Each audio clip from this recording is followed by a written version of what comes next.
இன்னைக்கு நான் வந்து ஒரு டைரக்டரா பரிமாணம் எடுக்கிறேன். ஜோவிகா தான் ப்ரொடியூசர். ஸோ உங்களுக்கு புரியுதான்னு தெரியல. இந்த படத்துல வந்து ஒரு 27, 28 ஆர்டிஸ்ட் இருக்காங்க. எல்லாருமே சீனியர் ஆர்டிஸ்ட், எல்லாருமே ஃபேமஸ் ஆர்டிஸ்ட். இந்த படம் பொறுத்த வரைக்கும் சாரோட, நான் ஏ வெங்கடேஷ் சாரோட நிறைய பேருக்கு தெரியாத விஷயம், நான் ஃபஸ்ட்டு ஒரு கம்பேக் பண்ணணும், நடிக்க வரணும்னு சொல்லிட்டு இப்போ நான் ரீசெண்டாக பிக் பாஸ்க்கு வந்து அதுக்கப்புறம் வர்றது மட்டும்தான் எல்லாருக்கும் தெரியும். ஆனால் ஆக்சுவலி ஒரு 10 வருஷத்துக்கு முன்னாடி நான் ஃபஸ்ட்டு வந்து என்னோடய பாப்பா ஜெயனிதா பிறந்ததுக்கப்புறம் எங்கள் அப்பாவோட சண்டை எல்லாம் நடந்தது. அப்போ தான் நான் ஃபேமஸான மீடியாவில் திரும்பி அந்த டைமில் வந்து நான் பயங்கரமாக இழைச்சேன். And I wanted to come back in films. I thought why not அப்படின்னு சொல்லிட்டு ஒரு ஐடியா இருந்தது. அப்போ வந்து ஏ வெங்கடேஷ் சார் தான் ஆக்சுவலி ஃபஸ்ட்டு வாய்ப்பு எனக்கு கொடுத்தாரு. சும்மா நச்சுன்னு இருக்குது, பிரிட்டோ சாரோட தயாரிப்பில் வந்து சும்மா நச்சுன்னு இருக்குன்ற படம், நகுலோட அந்த ஒரு படம் நான் பண்ணிவிட்டு again I took a back seat. I think that was அந்த நேரம் என்னோட டைம் இல்லை. I didn't want to continue. But சாரோட நான் ஃபஸ்ட் டைம் ஒர்க் பண்ணேன். Seriously I'm telling you, he has been like, நான் சொல்கிறது வந்து 2010-11 நினைக்கிறேன். அந்த டைம்லேருந்து சார் வந்து நான் வந்து டைரக்டர் பி வாசு கிட்ட வந்து அசிஸ்டண்ட்டாக ஒர்க் பண்ண ஒரு ஆள். ஸோ ஒரு 10 படம் நான் வந்து ஒர்க் பண்ணியிருக்கேன் அவரோட. ஸோ அவரோட ஸ்பீடு, அவரோட அந்த தாட் ப்ராசஸ், அவரோட அந்த போல்டான ஒரு டெசிஷன்ஸ், அவரோட பெர்ஃபார்மன்ஸு, நான்லாம் வந்து ஒரு ரசிகையாக பார்த்துருக்கேன் டைரக்டரை.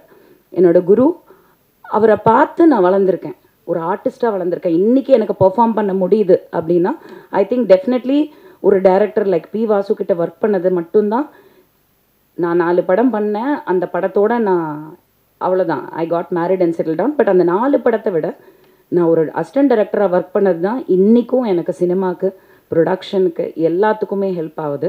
அந்த விதத்தில் அந்த வரிசையில் பார்க்கும்போது கேஎஸ் ரவிக்குமார் சார், யூனோ தேர் சில டைரக்டர்ஸ் வந்து ஒரு ஹீரோவை விட ஒரு ஜாஸ்தி ஒரு பர்சோனா, ஒரு அவங்கக்குள்ள ஒரு தேஜஸ், அவங்கக்குள்ள ஒரு ஸ்பீடு, ஒரு நம்ம ரசிப்போம், ஒரு ஆர்டிஸ்டாக ரசிப்போம் இந்த டைரக்டரை. அந்த மாதிரி நான் ஒர்க் பண்ணதில் வந்து A Venkatesh sir is one of the ace directors. ரொம்ப அடக்கமான ஒரு you know down to earth person. யாருமே வந்து அவர் பந்தாவே பண்ணிக்க மாட்டார். அவர் அவ்வளோ ஸ்வீட். த்ரூ த இயர்ஸ் நான் இப்போ ஒரு 4 படம் ஒர்க் பண்ணிட்டேன் அவரோட.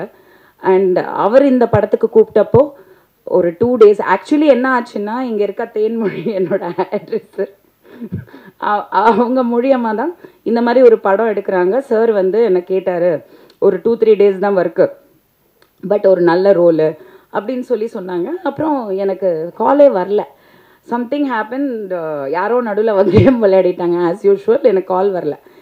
எனக்கு வந்து சார் படம்னோன்னா நான் யாருக்கும் அந்த மாதிரி கால் பண்ண மாட்டேன். சார் படம்னோன்னா நான் வந்துட்டு நம்பர் வாங்கி ஸ்பெசிஃபிக்காக சாருக்கு கால் பண்ணேன். நான் சொன்னேன், சார் என்ன சார் நீங்கள் ஏதோ இந்த ஒரு கேரக்டர் ஏதோ நீங்கள் சொன்னீங்களா, அதுக்கப்புறம் என்னாச்சு சார்னோன்னா அவருக்கே தெரியல. அவர் சொன்னார், ஏம்மா உங்களை அப்ரோச் பண்ணாங்களாமே, நீங்கள் ரொம்ப பணம் கேட்டீங்களாமே. நான் சொன்னேன், சார் என்னை பற்றி கொஞ்சம் விசாரிச்சுட்டு பேசுங்க, நான் வந்து நிறைய பணம் கேட்டேன்னு சொன்னால் தயவு செஞ்சு நம்பாதீங்க அப்படின்னேன். அப்படியா, சரி ஓகே நான் பேசுகிறேன். நான் சொன்னேன், சார் நீங்கள் எதுவுமே பேசாதீங்க, எப்போ ஷூட்டிங், எங்கள் லொக்கேஷன் மட்டும் சொல்லுங்கள், நீங்கள் என்ன கொடுத்தாலும் நான் வாங்கிக்கிறேன். ஆனால் உங்கள் படத்தில் நீங்கள் அந்த கேரக்டருக்கு கூப்பிட்டுட்டு நான் வராமல் இருக்க மாட்டேன் அப்படி சொல்லி நானாக லொக்கேஷன் போய் ஒர்க் பண்ண ஒரு படம்னா அது தில்ராஜா தான். அப்போ வந்து ஆக்சுவலி நான் how to call you Sathya ஒன்லினோ விஜய் சத்யா. ஸோ சத்யாவை நான் பார்த்தப்போ நான் ஏதோ இவர் டைரக்டர்ஸை சொன்ன மாதிரி நான் சொன்னேன், நான் நினச்சேன் ஏதோ எனக்கு சிம்ரனோட ஹஸ்பண்ட் ஞாபகம் வந்தது. ஆக்சுவலி தீபக் தான் ஞாபகம் வந்தது. ஆக்சுவலி ஒரு younger version of Deepak, really you know, because அப்போத்துலேருந்து நான் பார்க்குறனால எனக்கு ஏதோ ஹிந்திக்கார பையன் போல இருக்கு, ஓகே அப்படின்னு நினச்சேன். பார்த்தா கோயம்புத்தூர், ஊட்டி பக்கா தமிழ். அந்த கலர்லாம் வந்துட்டு ஊட்டியோட அந்த இதனால வந்து colour, but very very very well behaved and very decent gentleman. அங்கே ஸ்பாட்லேயே எனக்கு தெரிஞ்சது his education, his knowledge and passion for cinema. Seriously இந்த விஷயம் நான் சொல்லி ஆகணும். இன்றைக்கி நான் ஒரு ப்ரொடியூசர், நானும் நான் வந்து Vanitha film productions, MGR Sivaji Rajini Kamal was my 4th film. இப்போ ஒரு 5th ப்ரொடக்ஷன் போயிட்டுருக்கு.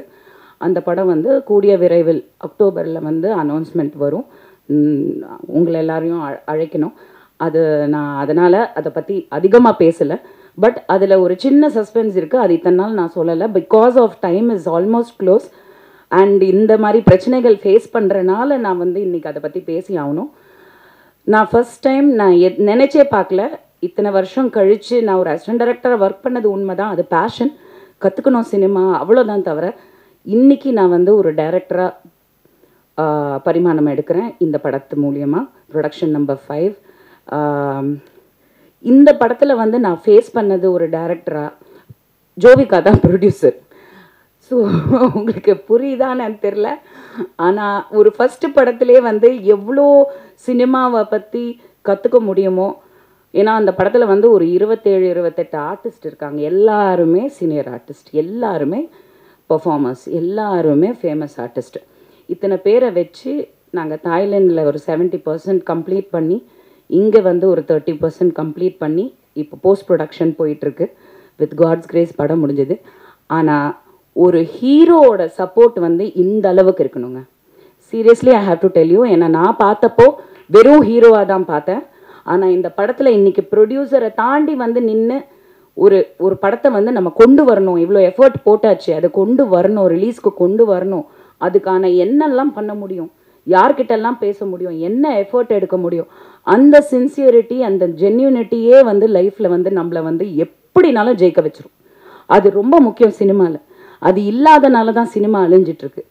பட் என்னன்னா இது எப்போவுமே நீடிக்கணும். சத்யா கரெக்டாக இவங்க பாம்பேலேருந்து வந்திருக்காங்க. She is Kannika. Hi, thank you for coming from Bombay like a south Indian girl. But remember one thing I am telling you today, be like this for ever. நாளைக்கு உனக்கு மேபி பல கோடி ரூபாய் சம்பளம் கிடச்சி பெரிய ஹீரோயின் ஆகலாம். ஆனால் நீங்கள் இப்போ what ever you are, remain the same. ஏன்னா எல்லாம் ஆரம்பத்தில் நல்லா தான் இருக்காங்க. அதுக்கப்புறம் வந்து கோடி, 10 கோடி, 7 கோடி, 6 கோடி அந்த படத்தில் வர்ற மாதிரி டைலாக் தான்.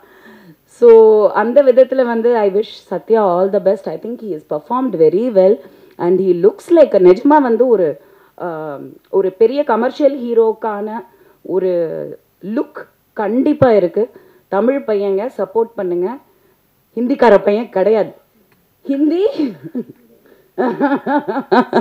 ஹிந்தி தெரியாது போடா சொல்லு அந்த மாதிரி. And I thank A Venkatesh sir and Amrish and K Rajan sir. நான் சொன்ன மாதிரி இந்த படத்தில் ஹீரோயின் வரல, லேடி ஆர்டிஸ்ட் வரலன்னா ஃபர்ஸ்ட் இவர் வந்துடுவார். சார் சப்ஸ்டிடியூட் நீங்கள் தான் சார், வேறு என்ன சார், யார் சார் அட்ராக்ட் பண்ணுறது ஆடியன்ஸையும் ப்ரெஸ்ஸையும்?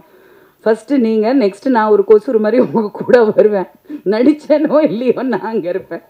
ஸோ அந்த விதத்தில் நான் எப்போவுமே சொல்லுவேன், ஆடியோ ரிலீஸ் மேட்ஸ் நாங்கள் எல்லாமே எப்போவுமே ஆடியோ ரிலீஸில் மட்டும்தான் சந்திப்போம். இது ஒரு க்யூட்டான ஒரு ஸ்டோரியாக இருக்குது. ஆக்சுவலி ஒரு நல்ல line. Anyway I wish all the best. September 27 PVR Inox Pictures. It was actually something very intriguing. ஏன்னா PVRங்கிறது it is a very big brand, Inox. In fact, I think most of the theatres today is PVR Inox. எல்லாத்துலேயுமே அவங்க வந்து they have taken over. So அவ்வளோ பெரிய brand வந்து இந்த படத்தை release பண்ணதுன்னா, நான் படம் பார்க்கல பட் டப்பிங் பண்ணேன். So I seen the gist of the film and நாங்கள் ஒர்க் பண்ணும் போது கிளைமேக்ஸ்லாம் நடந்தது. ஸோ அப்படி இருக்கும்போது இவ்வளோ பெரிய பிராண்ட் வந்து ஒரு படத்தை ரிலீஸ்க்கு கொண்டு வராங்க அவங்க தியேட்டர்ஸ்லனா, கண்டிப்பாக அதில் வந்து there is definitely stuff in it. 100% தியேட்டர்ஸில் போய் பாப்கார்ன் வாங்கிட்டு படம் பார்ப்போம். And I wish the team all the best. Thank you.